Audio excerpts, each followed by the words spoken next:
Hello, जय हिंद सभी को। स्वागत है आप सभी का पुनः इस न्यू वीडियो में, जिसमें हम डिस्कशन करेंगे, चर्चा करेंगे कि जो आपका हरियाणा स्कूल शिक्षा परियोजना परिषद या सेंटा द्वारा जो 5 अगस्त 2022 का जो रिटन टेस्ट या जो एमसीक्यू टेस्ट के बाद जो आपका फाइनल वीडियो मूव टेस्ट लिया जा रहा है वीडियो के माध्यम से या प्रेजेंटेशन के माध्यम से, आखिर उसमें कौन कौन से सवाल पूछे जा रहे हैं, किस तरीके के सवाल पूछे जा रहे हैं, ज़्यादातर किस एरिया से पूछे जा रहे हैं, उसके बारे में हम चर्चा करते हैं। और क्या एक लोग देखते हैं या सभी लोग जो प्रेजेंट कर रहा है उसको देखते हैं या केवल एक ही व्यक्ति जुड़ता है, ये सारी चीज़ें हैं उसमें देखते हैं हम। तो चर्चा करते हैं। सबसे पहला है कि आपको एंट्री करने प्रोसेस है कि पूरा आपको एंट्री कर लिया जाता है जूम मीटिंग के माध्यम से। एक सवाल है बहुत सारे लोगों का कि सर मेरे पास लिंक नहीं आया। आपके पास अगर मेल आया है तो लिंक ज़रूर आया होगा, आप एक बार चेक करें। जब आपको बताया गया था कि किस तरीके से इंस्ट्रक्शन या गाइडलाइन वाला मेल आया था, उसी समय आपको एक लिंक भी मिला था, तो आप उसमें क्लिक करिए।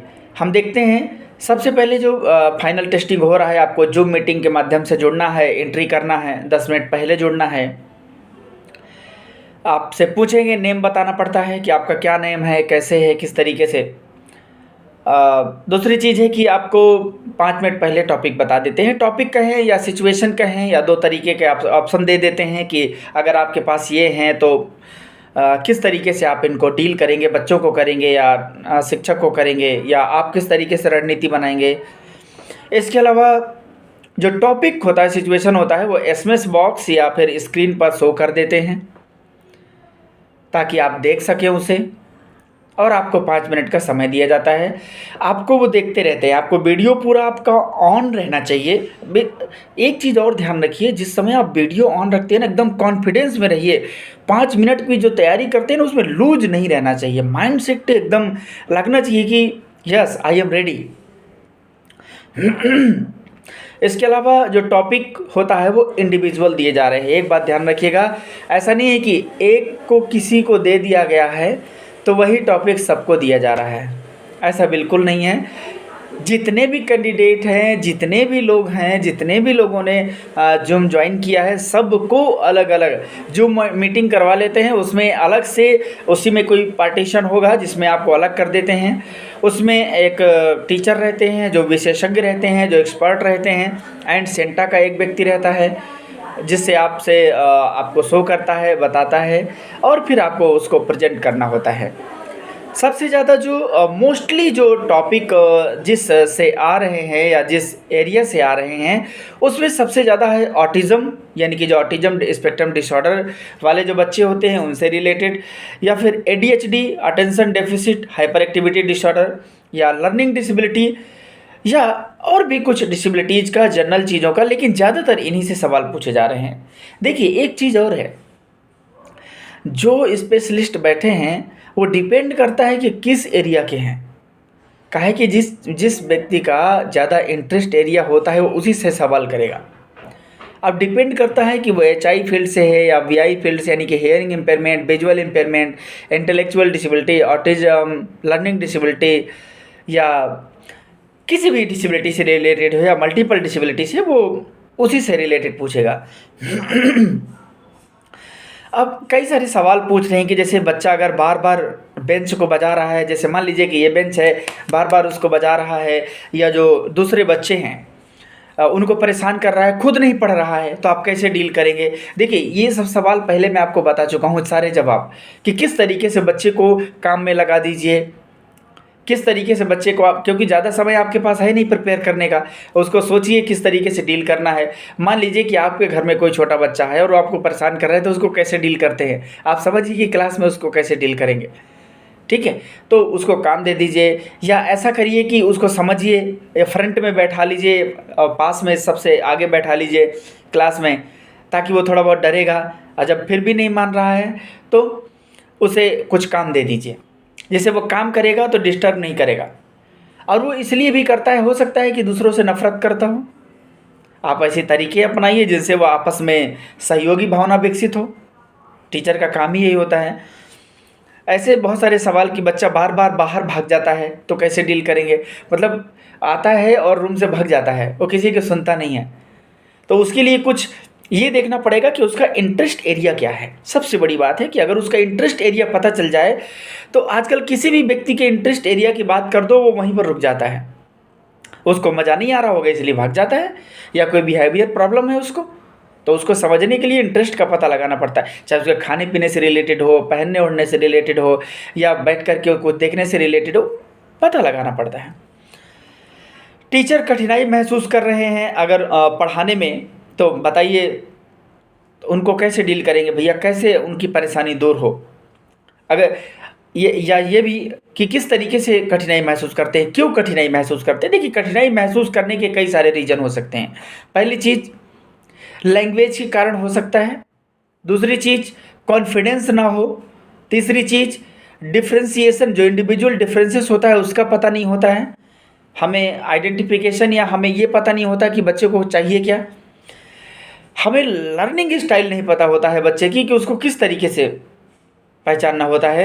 एक महोदय थे वाल्टर बुर्के बार्बे, वाल्टर बी बार्बे नाम से जाने जाते हैं, जो 1979 में उन्होंने एक वैक सिस्टम दिया था, विजुअल, ऑडिटरी और काइनेस्थेटिक, कि उन्होंने बोला कि एक जैसे बच्चे नहीं होते हैं, उनकी हर व्यक्ति की लर्निंग स्टाइल होती है। कोई देख कर सीखता है, कोई सुनकर सीखता है, कोई स्पर्श करके सीखता है, कोई गतिविधि के माध्यम से सीखता है, सबका अलग अलग अपना स्टाइल है। तो आप कैसे उनको डील करेंगे पहले समझना पड़ता है, तो कठिनाई तो महसूस होगी ही। इसीलिए कुछ टीचर्स होते हैं जैसे पढ़ाने जाते हैं, वो कहते हैं हमें तो सब आता है, कक्षा 5 में क्या पढ़ के जाना है। बिल्कुल पढ़ के जाना है। किसी भी क्लास के लिए पढ़ के जा रहे हों, अगर आप किसी भी क्लास के लिए पढ़ाने जा रहे हों, अगर आप पढ़ के जाते हैं, अच्छे से तैयारी करके जाते हैं, तो जो आपका जो कॉन्फिडेंस लेवल होता है वो एकदम हाई होता है, बढ़िया होता है, और आप एट ए टाइम डिसीजन ले पाते हैं कि मैं तो ऐसे तैयार करके आया था लेकिन बच्चे ऐसे हैं, तो मैं कैसे डिसीजन लेके इनको दूसरी सिचुएशन चेंज कर दूँ। अदरवाइज़ तैयार होकर नहीं आएंगे तो दिमाग में कुछ और ही चलता रहेगा। क्योंकि टीचिंग जो होता है, pre active phase of teaching, interactive phase of teaching and post active phase of teaching. पढ़ाने से पहले टीचर एक्टिव रहता है, पढ़ाते समय टीचर एक्टिव रहता है, और पढ़ाने के बाद भी एक्टिव रहता है। बहुत ही जिम्मेदार और एथिकल और जो रिस्पॉन्सिबल टीचर होता है वही ये सब करते हैं। बाकियों के लिए तो खाना पूर्ति करना ही सब कुछ है, इसीलिए उनको कठिनाई भी होती है। दिव्यांग बच्चे हैं तो कठिनाई तो होगी। टीचर को साइन लैंग्वेज ही नहीं आता, उनको सीखिए, जिम्मेदारी है भाई, आप पढ़ाने जा रहे हैं, आपको टोटल कम्युनिकेशन मेथड पूरा आना चाहिए। पेरेंट्स को कैसे बताएंगे कि पॉजिटिव डिसिप्लिन रखो घर में, बिल्कुल बताना पड़ेगा।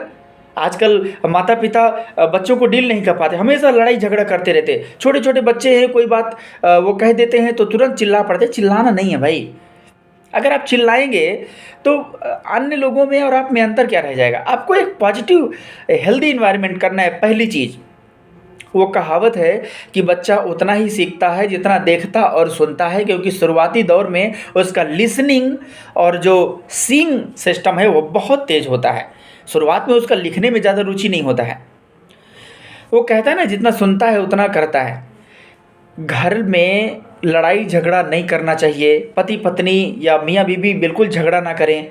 अगर आपको झगड़ा करना है तो बच्चे के सामने मत करो, अलग रूम में बंद हो जाओ, 1 घंटे खूब झगड़ा कर लो, फिर बाहर आ जाओ अगर आपको बहुत करने की मर्जी है तो।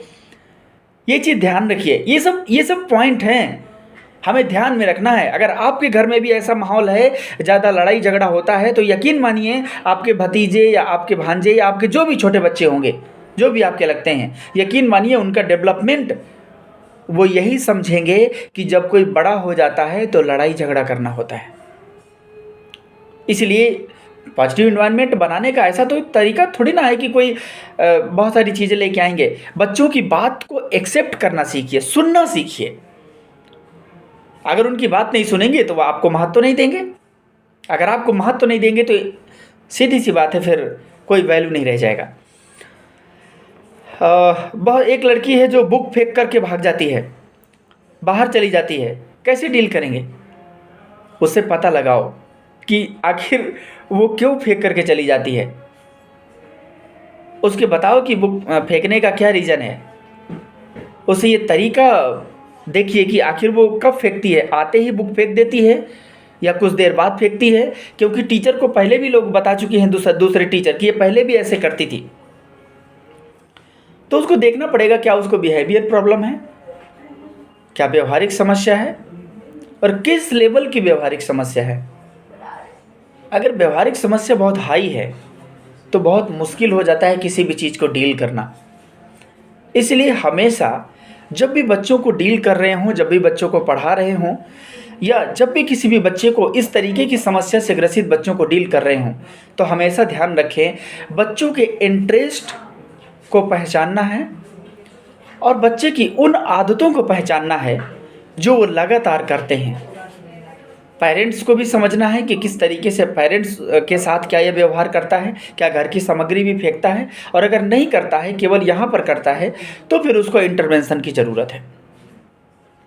पहचान करके उसको आदतों में बदलाव करना सिखाइए कि कोई चीज़ अगर हट जाती है या लेके चले जाते हैं तो किस तरीके के नुकसान होते हैं या क्या होते हैं। इसके अलावा लर्निंग डिसेबिलिटी से भी बहुत सारे सवाल कर लिए जाते हैं कि डी को बी लिखता है या बी को डी लिखता है, क्योंकि स्मॉल में देखेंगे ना तो इधर को डी बनता है और इधर को बी बनता है, तो इन दोनों में कैसे अंतर हो जाता है। तो ये बेसिक चीज़ें हैं जो समझने लायक है, जो बहुत ही महत्वपूर्ण है। सबसे बड़ी चीज़ है कि इसको सुधारेंगे कैसे। कॉन्सेप्ट को क्लियर करने के लिए हमको इमेज बेस्ड भी प्रयोग करना पड़ता है। हमको जो मल्टी सेंसरी अप्रोच है, मल्टी सेंसरी अप्रोच को अपनाना पड़ता है, क्योंकि जब तक हमारे पास कोई मल्टी सेंसरी अप्रोच नहीं होगा तब तक हम उनको चित्र के माध्यम से या उनके अंतर को नहीं बता पाएंगे। जब हम शब्दों को बताते हैं तो शब्द में किस शब्द, उसका नाम भी लिख लिख के बताइए कि तुम्हारे नाम में कौन कौन से अक्षर आ रहे हैं। अब बहुत सारे तरीके हैं इसको अपनाने के लिए, केवल एक सवाल नहीं है, बहुत सारे सवाल हैं। एक फर्नाल्डो विधि है जो अप्रोच करती है सभी तरीकों को, जो मल्टी सेंसरी अप्रोच को पूरा अपनाते हैं, केवल एक नहीं है, जिसके माध्यम से ये सारी चीज़ें हम कर पाते हैं या जो भी बेहतर कर पाते हैं उनके लिए। तो इसके अलावा और सारा प्रिपेयर रहिए। सबसे एट ए टाइम आपका डिसीजन क्या होगा, आपका जो डिसीजन मेकिंग पावर है एट ए टाइम आप कैसे ले सकते हैं, दैट्स वेरी इंपॉर्टेंट। ये आपका बहुत मेन पॉइंट है कि जब तक आप डिसीजन मेकिंग पावर आपका बेहतर नहीं होगा तब तक अच्छे तरीके से आप किसी भी बच्चे को डील नहीं कर सकते। किसी भी बच्चे को डील करने के लिए आपको ज़रूरत होता है कि आप उसके आइडेंटिफिकेशन, आपका असेसमेंट होना बहुत ज़रूरी है। साथ ही आप उनको ये पहचान पाएँ कि किसी भी गतिविधि को वो बार बार करते क्यों हैं। उनके माता पिता से भी सलाह लें। आपको खुद को भी पहचानना होगा कि किस तरीके से आप चीज़ों को कर सकते हैं। एक बहुत इम्पॉर्टेंट ऐसे सवाल बार बार पूछे जा रहे हैं, तो आई होप कि आप इस चीज़ को समझ पाएंगे, आप इस चीज़ को बता पाएंगे। Okay, thank you so much. मिलते हैं नेक्स्ट वीडियो में। वंदे मातरम।